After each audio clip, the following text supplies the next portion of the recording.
Hello मेरे प्यारे बच्चों, कैसे हो आप। आशा करता हूँ अच्छे होंगे। मेरा नाम है सलमान मलिक। आप देख रहे हैं अपना यूट्यूब चैनल GS स्टडी में। आपका स्वागत है।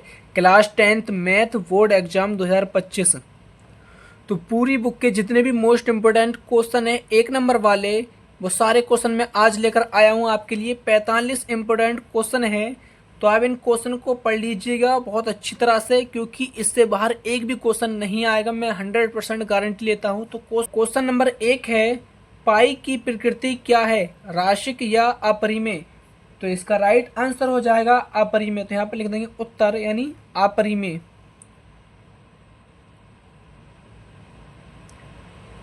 तो अपरिमेय है, तो इसका राइट आंसर हो गया अपरिमेय है। और अगला क्वेश्चन है, किसी भी सम संख्या का अंतिम अभाज्य गुणनखंड कौन सा होता है।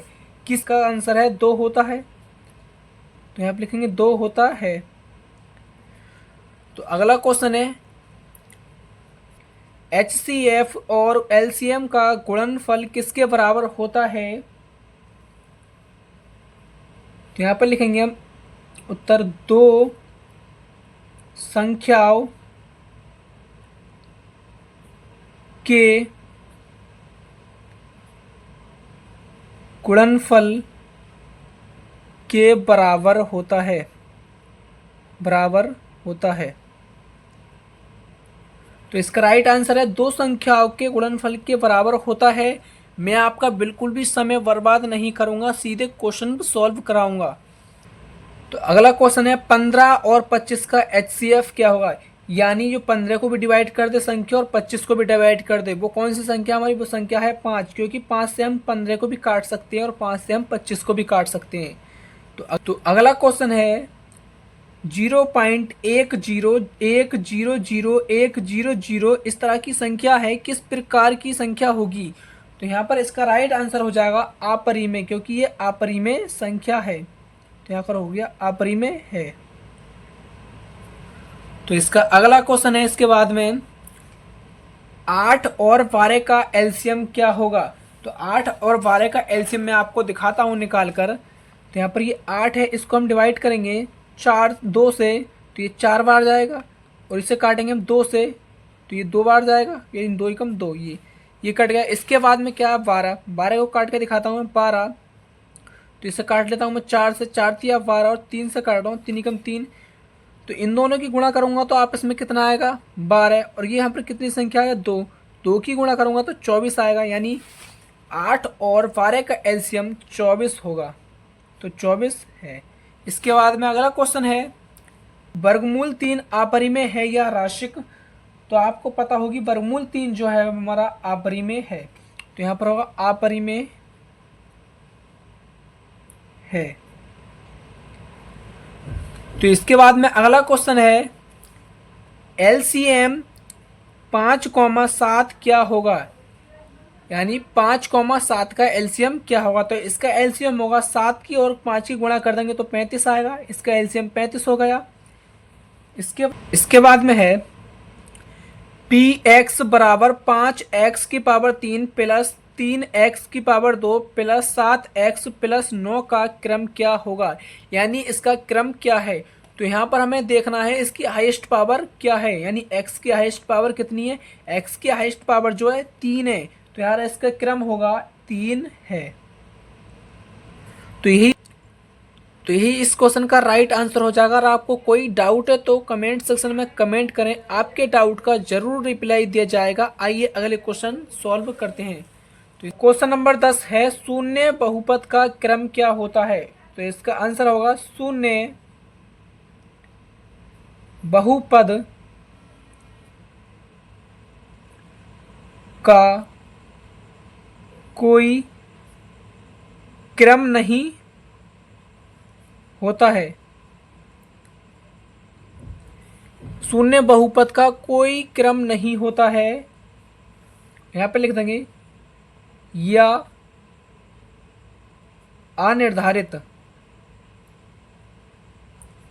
होता है। ये अनिर्धारित होता है।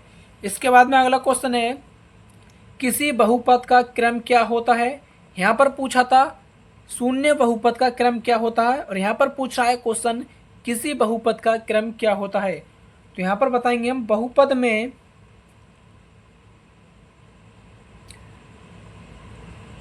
में सबसे उच्च घातांक को बहुपद का क्रम कहते हैं। इसके बाद में अगला क्वेश्चन देख लेते हैं। अगला क्वेश्चन है रेखिक बहुपद का सामान्य रूप क्या होता है। तो इसका सामान्य रूप होता है ax प्लस बी। और इसके बाद में अगला क्वेश्चन देख लेते हैं। तो अगला क्वेश्चन है x बराबर 2 पर px बराबर x की पावर 2 माइनस 3x प्लस 4 का मान क्या होगा।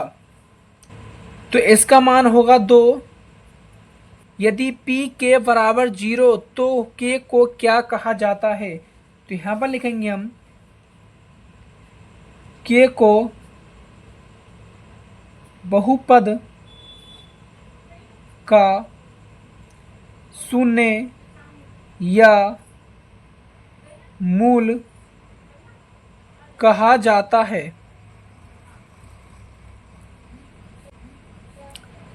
तो इसके बाद में क्वेश्चन नंबर 15 देख लेते हैं।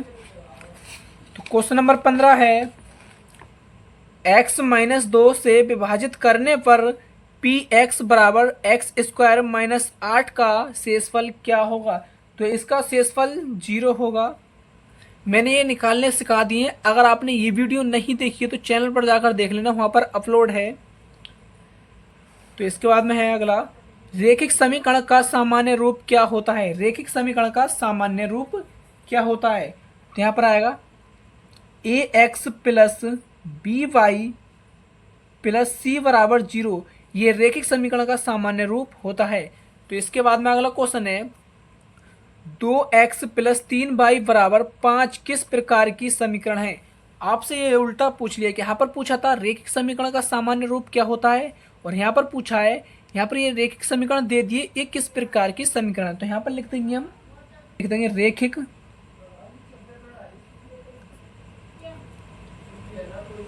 समीकरण। ये सिर्फ क्वेश्चन को घुमाकर पूछ लिया है। यहाँ पर पूछा था रेखिक समीकरण का सामान्य रूप क्या होता है, और यहाँ पर ये रेखिक समीकरण हमें दे दी है और ये किस प्रकार की समीकरण है इससे पूछ रहा है। तो यहाँ पर ये रेखिक समीकरण है। क्वेश्चन है दो रेखिक समीकरणों का हल क्या होता है। यहाँ पर लिखेंगे वह बिंदु जहाँ दोनों रेखाएं मिलती हैं। यानी दो रेखिक समीकरणों का हल क्या होता है, वह बिंदु जहां दोनों रेखाएं मिलती हैं। तो आइए इसके बाद में अगले क्वेश्चन देख लेते हैं। तो क्वेश्चन नंबर 19 है यदि दो रेखिक समीकरणों की ग्राफीय प्रतिनिधि रेखाएं एक दूसरे को काटती हैं तो उनके कितने हल होते हैं। तो यहाँ पर इसका आंसर आएगा एक हल, एक अद्वितीय हल। क्वेश्चन नंबर 20 है यदि दो रेखिक समीकरणों की रेखाएं एक दूसरे के समांतर हैं तो कितने हल होंगे। यानी दो रेखाएं एक दूसरे के समांतर हैं, यानी एक रेखा ये जा रही है और इसी के बराबर से दूसरी रेखा जाती है समान, तो इसके कितने हल होंगे। इसके कोई भी हल नहीं होगा क्योंकि ये दोनों रेखाएं आपस में बिल्कुल भी नहीं टकरा रही, यानी बिल्कुल भी नहीं काट रही हैं, बिल्कुल भी प्रतिच्छेद नहीं कर रही हैं। तो इसके कोई भी हल नहीं होगा, कोई हल नहीं। तो इसके बाद में अगला क्वेश्चन है ax प्लस बी वाई बराबर c किस प्रकार का समीकरण है। रेखिक समीकरण।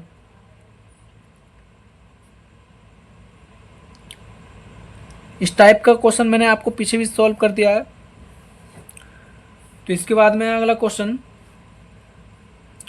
दो रेखिक समीकरण 2x प्लस 3y बराबर 5 और 4x प्लस 6y बराबर 10 की रेखाएं कैसी होंगी कि इसकी रेखा जो होंगी वो एक ही रेखा होगी। एक ही रेखा क्यों होगी? क्योंकि इन दोनों को आपस में काटेंगे, ये 2/4 आएगा तो ये कटकर 1/4 हो जाएगा, ये 3/6 आएगा ये कटकर 1/2 हो जाएगा, और ये 5/10 आएगा इसे कटकर 1/2 हो जाएगा।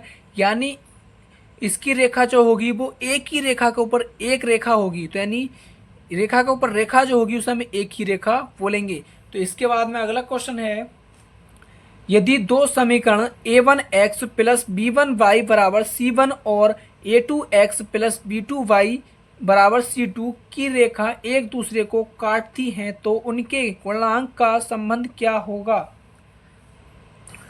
तो इनके गुणांक का संबंध होगा a1 बटे a2 बराबर नहीं b1 बटे b2, क्योंकि ये एक दूसरे को काट रही हैं, प्रतिच्छेद कर रही हैं। तो इसका अगला क्वेश्चन है, समांतर रेखाओं का क्या मतलब होता है? समांतर जो रेखा होती है इसका क्या मतलब होता है? तो यहाँ पर होगा इसका आंसर,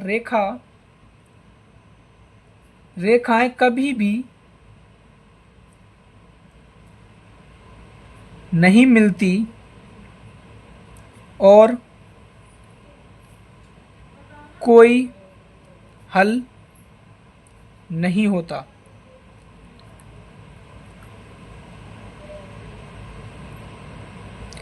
रेखाएं जो है वो कभी भी नहीं मिलती और इसका कोई हल। क्वेश्चन नंबर 25 है, 3x प्लस 2y बराबर 12 का युग्म x बराबर 0 पर y का मान क्या होगा? यानी x बराबर 0 है पर y का मान क्या होगा? तो समीकरण है हमारे, समीकरण लिख लेंगे पहले, 3x प्लस 2y बराबर 12। तो यहाँ पर लिखेंगे 3x की जगह पर हम कितना रख देंगे? 0, तो इसके गुणा में हम 0 रख देंगे, प्लस 2 है तो 2 रख देंगे, y है तो y लिख देंगे, 12 है तो 12 लिख देंगे। इसके बाद में 0 की गुणा हम 3 से करेंगे तो 0 आएगा, तो प्लस कितना आएगा? 2y बराबर 12 बचा। तो यहाँ पर बचा y बराबर 12/2, क्योंकि ये इसके बटे में पहुंच जाएंगे। 2 से हम 12 को काटेंगे तो कितनी बार कटेगा? 6 बार कटेगा। तो y बराबर कितना आ गया? 6। तो ये इसका मान आ गया y का। तो यहाँ पर क्या आ गया? y का मान 6 निकल कर आ गया। इसके बाद में अगले क्वेश्चन देख लेते हैं। तो क्वेश्चन नंबर 26 है, द्विघात समीकरण का सामान्य रूप क्या होता है? द्विघात समीकरण जो होती है इसका सामान्य रूप क्या होता है आखिर? तो यहाँ पर लिखेंगे हम ax² plus bx plus c बराबर 0, और यहाँ पर लिखेंगे जहाँ a बराबर नहीं होना चाहिए 0। ये हमारे द्विघात समीकरण का सामान्य रूप होता है। ये 1 नंबर में बहुत ही इंपॉर्टेंट क्वेश्चन है। यदि x बराबर 2 और x बराबर 3 किसी द्विघात समीकरण के मूल है तो समीकरण क्या होगी? तो इसमें समीकरण पूछी है। तो यहाँ पर लिखेंगे हम सबसे पहले 2x माइनस 2 और x माइनस 3, तो इन दोनों की आपस में गुणा कर देंगे, बराबर 0 आ जाएगा। तो इसकी से आपस में गुणा करेंगे तो x² हो गया, और x की गुणा 3 से करेंगे तो 3x आ गया, और 2 की गुणा x से करेंगे तो -2x आ गया, और 2 की गुणा हम 3 से करेंगे तो प्लस के 6 आ गया, बराबर 0 आ गया। तो यहाँ पर आएगा x², x माइनस के 2x, तो यहाँ पर कितना हो गया? -5x और प्लस 6 बराबर 0। तो इसका ये समीकरण निकल कर आ गया। द्विघात समीकरण में a, b, और c क्या दर्शाते हैं? तो यहाँ पर लिखेंगे a दर्शाता है द्विघात पद का गुणांक। ए जो दर्शाता है द्विघात पद का गुणांक दर्शाता है। इसके बाद हम बी दर्शाता है, बी बराबर क्या होता है? रेखिक पद का गुणांक। बी होता है हमारा रेखिक पद का गुणांक, और सी होता है स्वतंत्र पद में है। अगला क्वेश्चन, द्विघात समीकरण x² माइनस 5x प्लस 6 बराबर 0 के मूल क्या होंगे? यहाँ पर पूछा था यही समीकरण थी ना हमारी, x square minus 5x plus 6 बराबर, और यही समीकरण हमारी ये है। तो यहाँ पर क्या पूछा, इसके मूल क्या होंगे, तो यहाँ पर लिख देंगे हम x बराबर 2 होगा और x बराबर 3 होगा, और ये आपको निकालने मैंने यहाँ पर सिखा दिए हैं।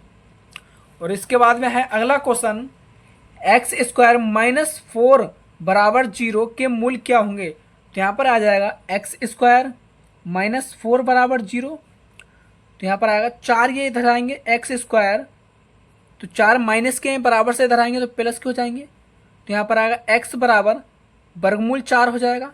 इन 4 को हम वर्गमूल से बाहर निकालेंगे तो यहाँ पर आएगा एक्स बराबर प्लस माइनस 2, तो यहाँ पर आएगा एक्स बराबर माइनस के 2 और एक्स बराबर प्लस के 2, ये इसके मूल होंगे। तो इसके बाद में question number 31, a x square plus b x plus c बराबर 0 के लिए वेदांक का सूत्र क्या है, यानी विभेदकर का सूत्र क्या है। तो इसका सूत्र होता है डी बराबर बी स्क्वायर माइनस 4ac, इसे हम वेदांक सूत्र भी बोलते हैं और विभेदकर सूत्र भी बोलते हैं। इसके बाद में है द्विघात समीकरण के हल ज्ञात करने के लिए कौन सा सूत्र उपयोग किया जाता है। यहाँ पर पूछ लिया द्विघात समीकरण के हल ज्ञात करने के लिए कौन सा सूत्र उपयोग करते हैं हम। तो यहाँ पर हम उपयोग करते हैं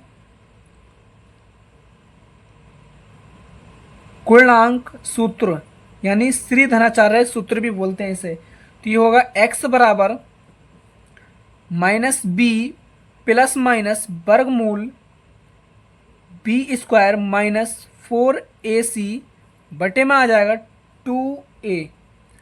क्वेश्चन नंबर 33 है, समांतर श्रेणी AP का सामान्य रूप क्या होता है। जो हमारी समांतर श्रेणी होती है इसका रूप क्या होता है। तो यहाँ पर लिखेंगे a, a plus d, a